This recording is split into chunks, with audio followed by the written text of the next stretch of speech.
Hi, I'm Dr. Sandy Queen with Queen Homeschool Supplies, continuing with my series on identifying and learning to teach to your child's learning style. And today is the last video in this particular series. I will have more videos coming later. These are all based on my book called Learning My Way, which is available in the Parent Resources section at queenhomeschool.com. I'm sitting here in my office at the Holistic Wellness Center. You've seen me use different spots in my wellness center office just because it's quiet over here with no other people right now during this time of quarantine and no dogs running around, which is why I'm over here in my office filming these videos for you. But anyhow, today I want to talk about something still pertaining to learning styles, but maybe you've watched the other videos in this series and you've learned about the visual learner, you've learned about the kinesthetic or hands-on learner, and you've learned about the auditory learner, and you're still confused because you don't really identify one of your children or maybe any of your children through those three different distinct definitions of those learning styles. Or perhaps you think, well, gee, I can't tell if my child's auditory or kinesthetic because they kind of have some of this and some of that one, or maybe they have a little bit of all three. And that is because many people, children and adults alike, because learning style is not really something that we change later in life, which is something we learn to adapt to. Many people are combinations of learning styles. So what does that mean? Well, if you have a combination child who's a combination of different learning styles, let's say maybe they're visual and auditory, both, they have tendencies for both. What that means is, one thing, it may be easier for you to teach them because chances are if they have more than one learning style, then they may have a better chance of having your learning style as part of their learning style. And then that's the way we normally tend to teach, is however we learn best. That's our nature, to teach how we learn. And as homeschool parents, you know, it's all about adaptation to our children's needs, right? And so, but anyhow, that type of child is often easy to teach. The child who is your learning style is going to be easy for you to teach because they're going to naturally learn the way that you naturally teach.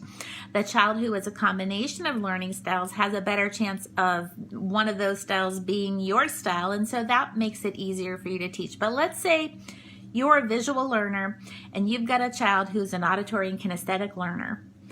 That's a challenge. And I have some kids that are combinations, and it has been a challenge.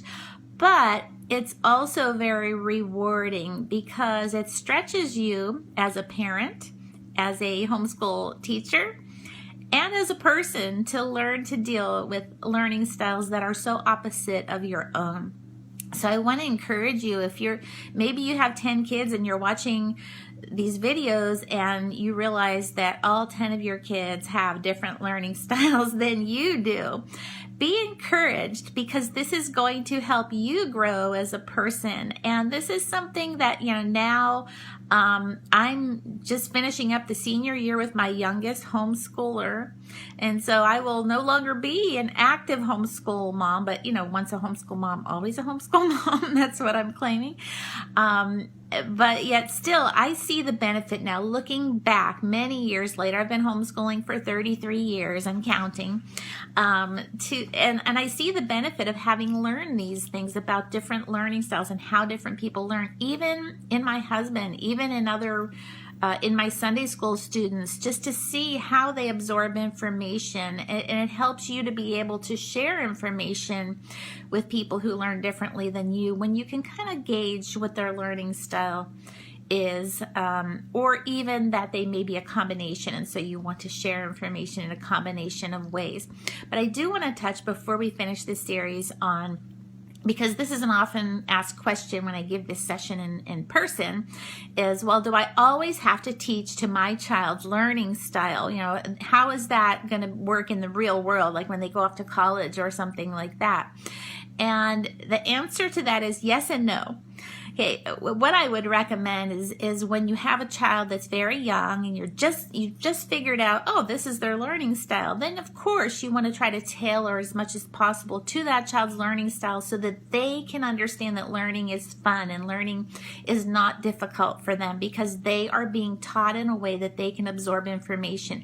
Same thing if you have an older child that has always struggled and now you finally figured out why. It's because you're not teaching according to their learning style, or they've not been taught according to their learning style, or maybe they're coming out of school and you're just going to start homeschooling and it's a child who struggled because the learning there was not conducive to their learning style.